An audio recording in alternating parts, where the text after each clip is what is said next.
And welcome to another episode of Burger. Today, we've got ourselves a new project. It is a 2009 Nissan Patrol Super Safari. Bought sight unseen, did not know what to expect. And after reviewing it a bit more closely, there's a lot more work that needs to be done to it than I thought. So let's just go over what we got. So, beautiful gold color. Been in the sun for a very long time. Nissan Patrol Super Safari. It's got a lot of body work to do. Definitely needs a full repaint. We've got a suboptimal interior, which also, again, will all get redone. Manual, we have diff lock. That currently has been removed. I'll get to that shortly. Since we had to get a key mate for it, which is why also this rear panel is removed to take out the boot lock in order to cut a new key, which then opened this door and let us attempt to start the car, which didn't work because it was also missing a computer, which I managed to arrange this morning. Then the programmer for the key came back, tried programming the key to the car in order for it to start.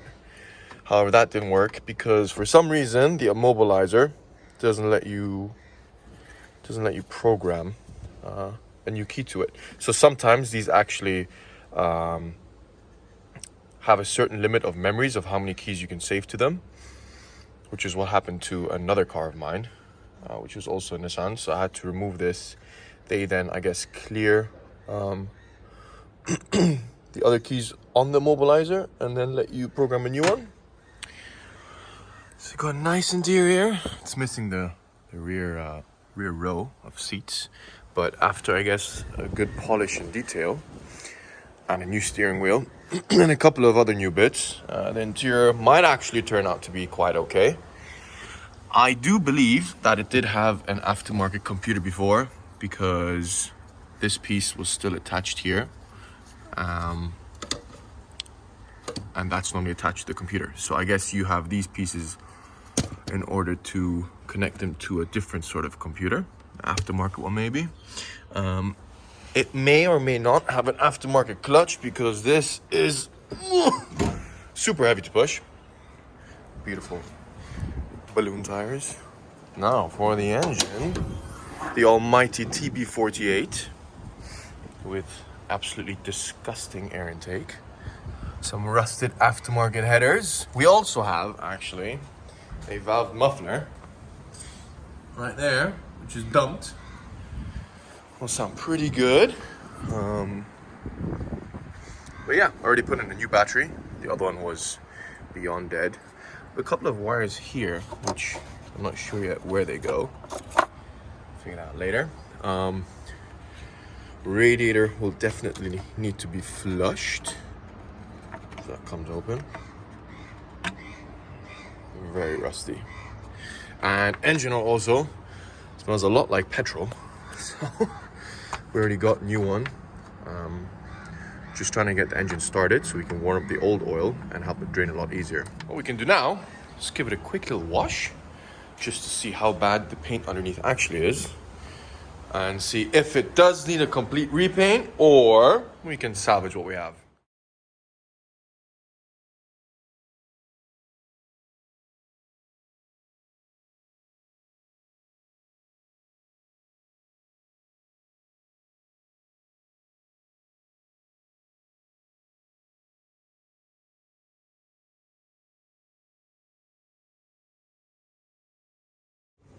So we've put some of this wheel cleaner on these rims, and you're supposed to spray it on, leave it for 5 minutes, and then all the dirt basically starts turning red and breaking it down.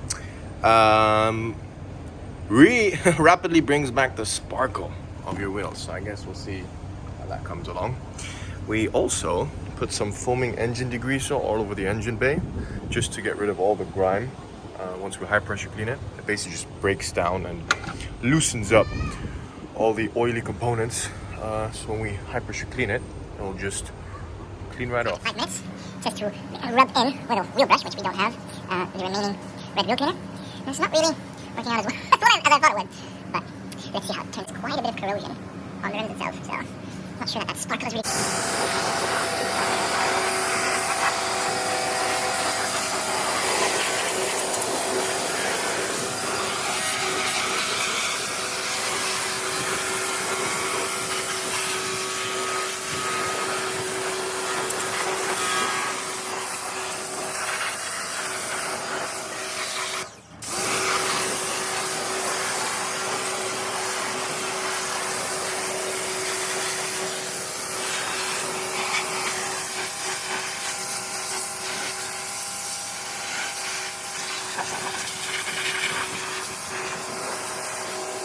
Well, here goes the wash. Engine bay is looking a lot cleaner. So now we can actually see what we're doing. The body, however, some areas is okay, but just to make it easier, maybe just to fully repaint it. Inside, just taking out all the middle consoles, just to give them a good clean. Bit of vacuuming, give the tires some conditioning. So now just have to wait for, here's some of the interior components. Yep, still very dirty. That'll be it for part 1, just an overall review. Part 2, I'll bring the immobilizer and the key to the key maker or the key matchmaker, and we'll see if he's able to pair the two so we can get a signal to the ECU and see if she fires. So that's it for part 1. Hope you enjoyed it, and see you for part 2 for a startup. Last night I spent some time trying to remove the tint. This morning I managed to go to the key shop in Sharjah, who programmed a new chip which is inside this key that matches this immobilizer. So hopefully after we install it, we'll be able to disable the immobilizer, get the computer running, and start the car. Fingers crossed. So the immobilizer is pretty straightforward. It just sits around the ignition barrel. You have a slot down here, which basically lines up with this pin. We'll just push it on like this. Connect the plug back in, and then there's just one bolt that we'll have to fish in from the top, which I don't know, you can see somewhere here. So the immobilizer is in, got the key. Now just got to reconnect the battery, Give it some power, and we'll see if she starts up. so make sure she's in neutral. Clutch in, and the immobilizer is still on.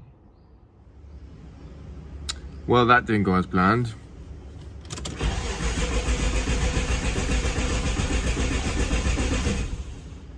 The immobilizer is still activated.